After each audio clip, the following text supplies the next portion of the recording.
Another thing you should do is to make your goal SMART. What do they call a SMART goal? SMART is like the acronym SMART. That means your goals must be specific, they must be measurable, they must be achievable, they must be realistic, and they must have a timing. So whatever goal you have, as you've broken it down from 10 years to 5 years to 3 years to 2 years to 1 year, and then month on month, and then eventually weekly, and then that weekly goal breaks down into daily tasks. As you're doing it that way, please make sure that everything functions under the umbrella of the SMART acronym. It must be specific. This is what I want to achieve. It must be measurable. So when you achieve it, you will know you have achieved it. It must be realistic, or rather, it must be achievable. That is the A part. Don't say, I want to fly to Mercury and build a house in Mercury. Those kind of things are not achievable. It must be achievable. Then it must be realistic. Then it must be time bound. You must have a timing. Never do you have a goal that is open-ended. If you have a goal that is open-ended that you feel can happen anytime, that's not a goal, it's a dream. It is dreams that are like wishy-washy.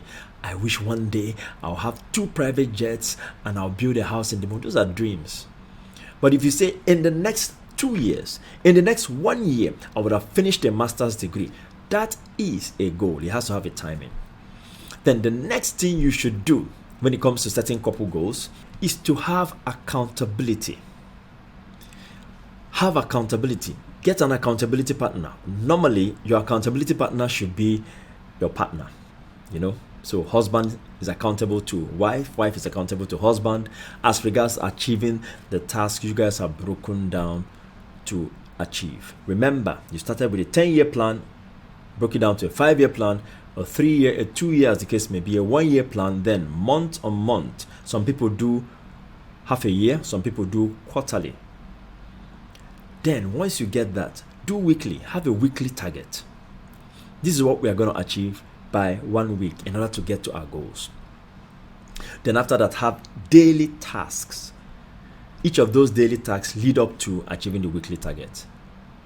So have somebody that you can say, okay, week has ended, have we achieved this? You both become accountable to each other to achieve on the goals and the tasks for the week, for the month, for the quarter, then for the year, and then going forward.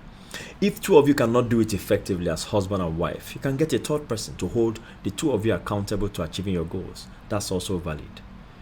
Then another very important key which you must really do, and that is phenomenal, is write it down. Write it down. I don't know if you can repeat it after me and say, write it down.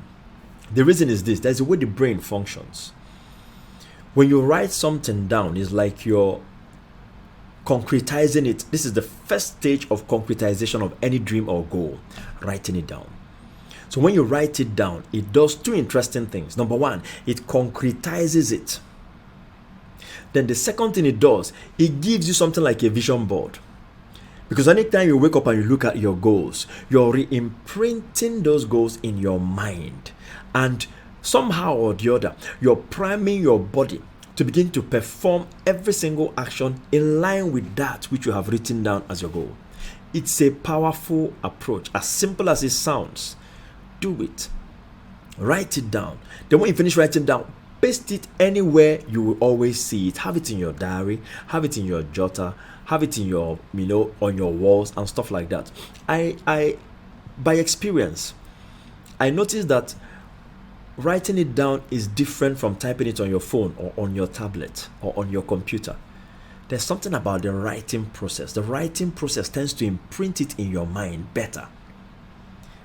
And then when you're now looking at your notes or your diary or where you wrote down your goals, every day you wake up, maybe you pasted it somewhere, you wake up, you look at it, it does something to you. It kind of tells you, wow, okay, this is what we need to do for today. So it primes your whole body, it primes all your activities, it primes your mental energies, it even primes your spiritual energies. It's in a particular direction, and it makes achieving your goals a lot more effective.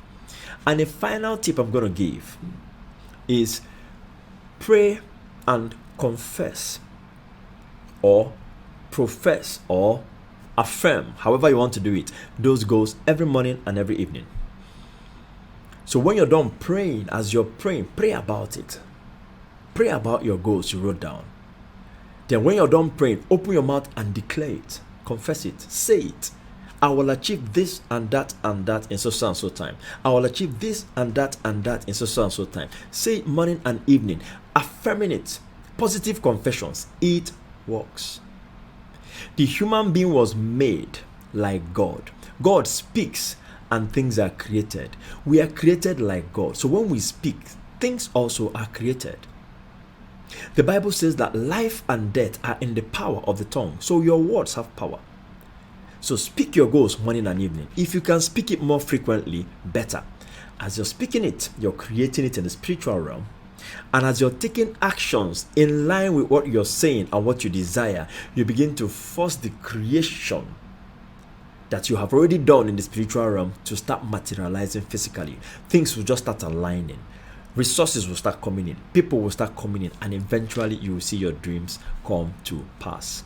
And one more thing I said on the final note, but I add this one more thing. Please always remember, both of you are a team. You're there to support each other. You're there to help each other. You're there to work together. On a closing note, I have seen situations where one party is the one that is ambitious and driven, has goals, has dreams, and the other party is like, no problem, anyhow.